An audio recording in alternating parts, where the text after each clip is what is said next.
Subscribe कीजिए हमारे channel नूर रज़ा को और बेल आइकन को प्रेस कीजिए जिससे आपको हमारी न्यू वीडियो की नोटिफिकेशन मिलती रहे।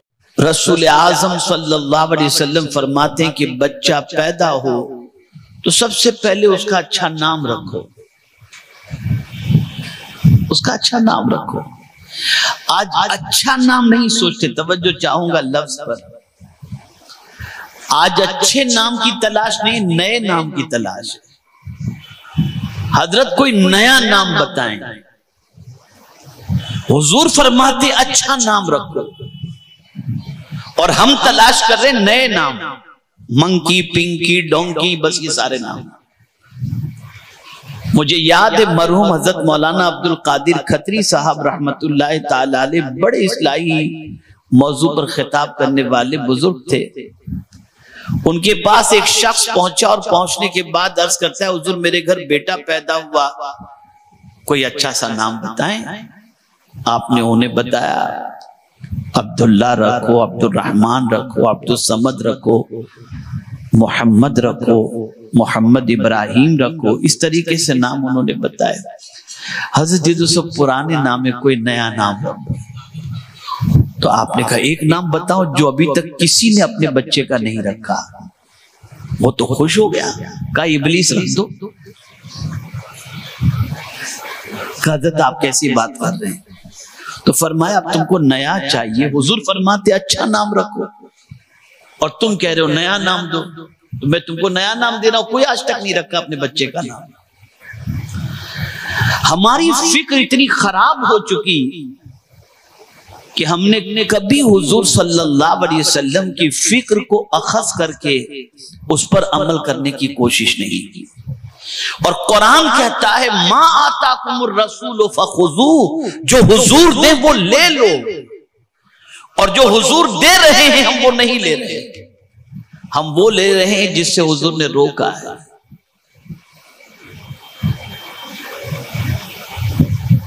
मेरे प्यारे आका सल्लल्लाहु ताला अलैहि वसल्लम के प्यारे दीवानों, नाम का असर बच्चे की जिंदगी पर पड़ता है।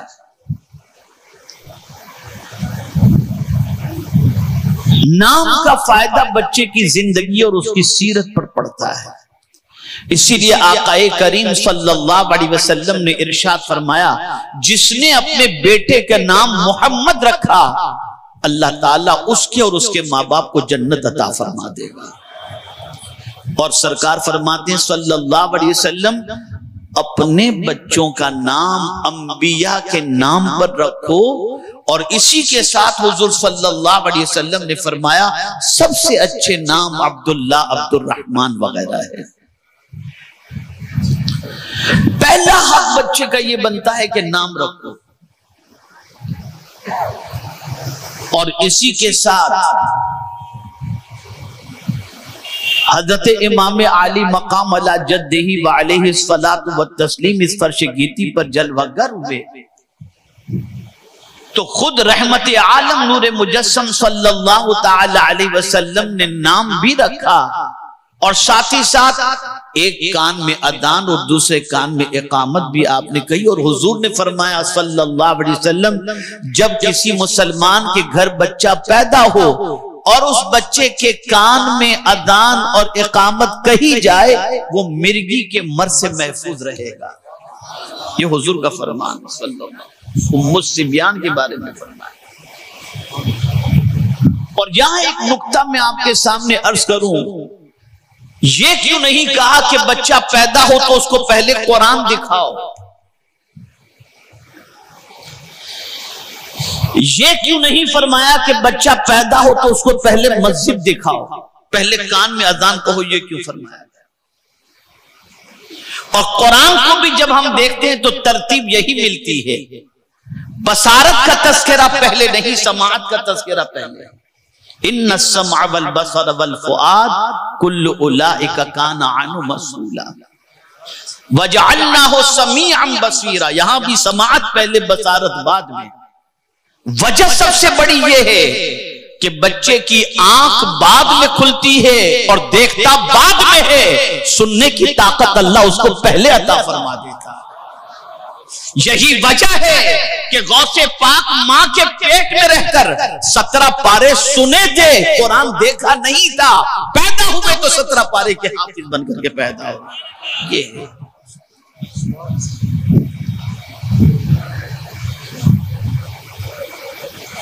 سماعت کا بڑا. سائنس تحقیق کرنے کے بعد یہ کہہ رہی ہے کہ بچے کے جو پارٹس بنتے ہیں، حالانکہ دل پر نشان جب گوشت ہوتا ہے تو پہلے لگتا ہے، لیکن اعضاء کے اندر سب سے پہلے کان بنتے ہیں، اس لیے کہ ریڑھ کی جو ہڈی ہے نا، اس کا تعلق یہ کان کی رگوں سے ہو کر اور کان کے اس سے جاتا ہے.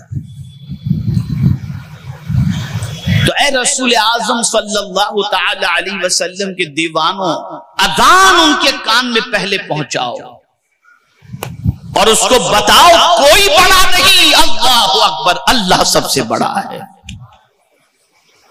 اللہ سب سے بڑا. اور ایک اور وجہ بھی ہے کہ کبھی آپ نے سوچا کہ ہر پیدا ہونے والا بچہ روتا کیوں ہے؟ اور اگر وہ نہ روئے تو گھر والے رونا شروع کر دیتے ہیں کہ پتہ نہیں زندہ بھی ہے کہ مردہ ہے. ہر پیدا ہونے والا بچہ کیوں روتا ہے؟ تو فرمایا گیا جیسے ہی پیدا ہوتا ہے شیطان اس کے پیٹ پر اپنا پنجہ مارتا ہے، بچہ رونا شروع کرتا ہے. اور قرآن شریف کے اندر اللہ عز و جل نے ارشاد فرمایا جیسے ہی بندے کو اللہ کا ذکر سنایا جائے یا بندہ اللہ کا ذکر کرے، شیطان اس کے دل سے بھاگ جاتا ہے. تو کان میں اللہ کا ذکر پہنچا دو تاکہ بچے کو اللہ شیطان کی شرارتوں سے محفوظ فرما دے.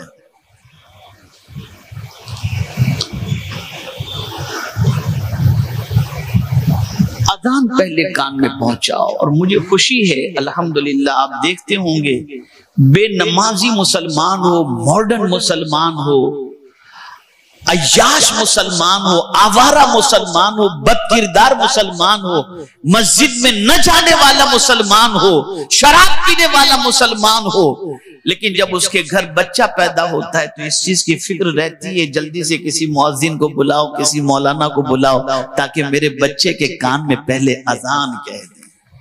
یہ فکر رہتی ہے.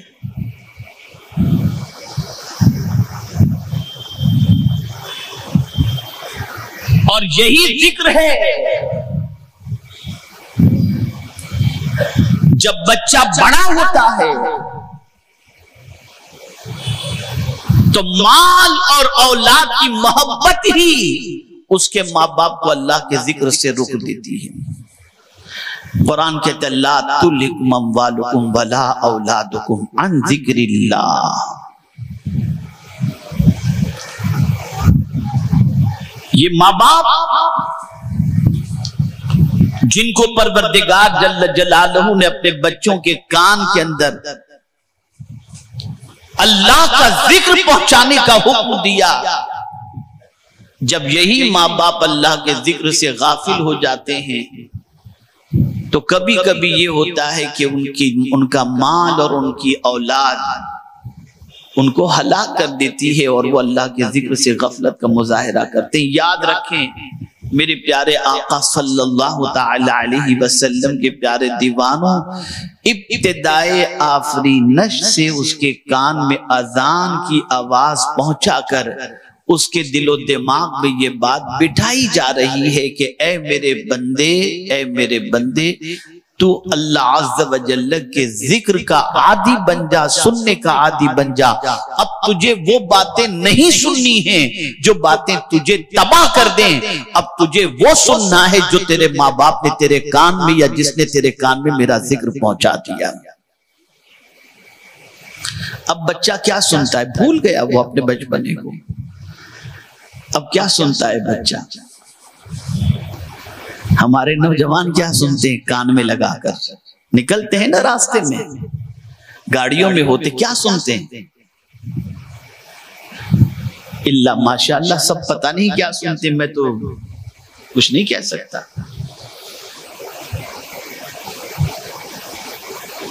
تو اے رسول اعظم صلی اللہ علیہ وسلم کے پیارے دیوانوں، بچہ پیدا ہو اچھا نام رکھو، کان میں اذان و اقامت کہو، اللہ کا شکر بھی ادا کرو.